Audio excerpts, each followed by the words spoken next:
ইল্লাল্লাহ মুহাম্মাদুর রাসূলুল্লাহ সাল্লাল্লাহু আলাইহি ওয়াসাল্লাম। যত বেশি জিকির করব তত আল্লাহ রাব্বুল আলামিন খুশি হয়ে যায়। আল্লাহকে বেশি বেশি করে ডাকবো। এই জিকির ছাড়া, কলেমা ছাড়া কোনো মানুষ জান্নাতে প্রবেশ করতেই পারবেন না। আর যার আত্মার ভিতরে একবার কলেমা ঢুকে গেছে সে অবশ্যই জান্নাতে যাবে। বেশি বেশি করে কলেমা পড়বো, কাজকর্ম করব। যতই পরিশ্রম করো তত ভালো থাকে শরীর। নিজে পরিশ্রম করে ধনী হওয়ার চেষ্টা করো, বড়লোক হওয়ার চেষ্টা করি। আমাদের দেশটা কত সুন্দর, আমাদের বাংলাদেশটা। এরা কিন্তু সবাই পরিশ্রম করে বড়লোক হয়েছে, পরিশ্রম ছাড়া বড়লোক হওয়া যায় না।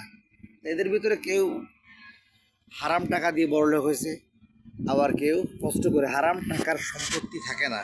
যদিও আমাদের হায়াত কম, দুনিয়া থেকে চলে যেতে হবে, যে কোনো সময় মরে যাব। মৃত্যুর সময় অতি নিকটে, আমরা জানি না। এই যে রাত্রে ঘুমাই, রাত্রে ঘুমের আবার সকালবেলা ঘুম থেকে যে আমরা উঠি, এ কিন্তু রাত্রে ঘুমানোর সময় হয়, সকালে উঠতে পারবো কি না। জীবনের শেষ হয়ে যায় ঘুম থেকে ওঠার আগেই, দুনিয়া থেকে চলে যায় আমরা। নিঃশ্বাসের বিশ্বাস নাই, যে কোনো সময় দুনিয়া থেকে চলে যাবো, মৃত্যুবরণ হয়ে যাবে। বেশি বেশি করে 5 ওয়াক্ত নামাজ পড়ো, পবিত্র কোরআন শরীফ তেলাওয়াত করবো। কোরআন তেলাওয়াত ছাড়া কিন্তু আত্মা শুদ্ধ হয় না। আত্মা শুদ্ধ করতে হলে বেশি বেশি করে কোরআন শরীফ তেলাওয়াত করতে হবে। লা ইলাহা ইল্লাল্লাহ, লা ইলাহা ইল্লাল্লাহ মুহাম্মাদুর রাসূলুল্লাহ সাল্লাল্লাহু আলাইহি ওয়াসাল্লাম। আমার কত সুন্দর লাগছে। আমি যখন ছাদে উঠলাম, উঠে দেখছি এত সুন্দর বিল্ডিং, একটা ভিডিও বানাই। দেশের মানুষ এত বড় লোক, অথচ বাহির দেশের লোকজন আমাদের বাংলাদেশের মানুষদের ঘৃণা করে, যে বাংলাদেশের মানুষ তো গরিব। এটা কিন্তু আমাদের ঢাকা সিটি, অর্থাৎ আমাদের বাংলাদেশের রাজধানী, ক্যাপিটাল সিটি। এখানে আমাদের বাংলাদেশের যত জেলা মানুষ আছে সব এখানে শহরে বাস করে আসে। গ্রামে তো থাকতে অনেকে ভয় পায়। আমি নিজেও গ্রামে থাকতে ভয় পাই। গ্রামে তো সাপ, তারপর অনেক প্রকার পশু আছে। তার কারণে শহরে মেলা মানুষ একসাথে বসবাস করে, এটা আল্লাহ রাব্বুল আলামিন নিজেও পছন্দ করে। তাই শহরের মানুষ কিন্তু অনেক সুখে থাকে।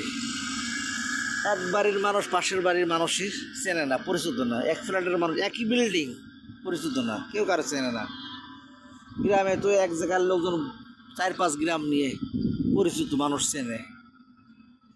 তা যাই হোক, সবার উদ্দেশ্য যে আল্লাহর কোরআন বেশি বেশি করে তেলাওয়াত করব, জিকির করব। জিকির না থাকলে চেহারা সুন্দর হয় না, চেহারা সুন্দর রাখতে হবে।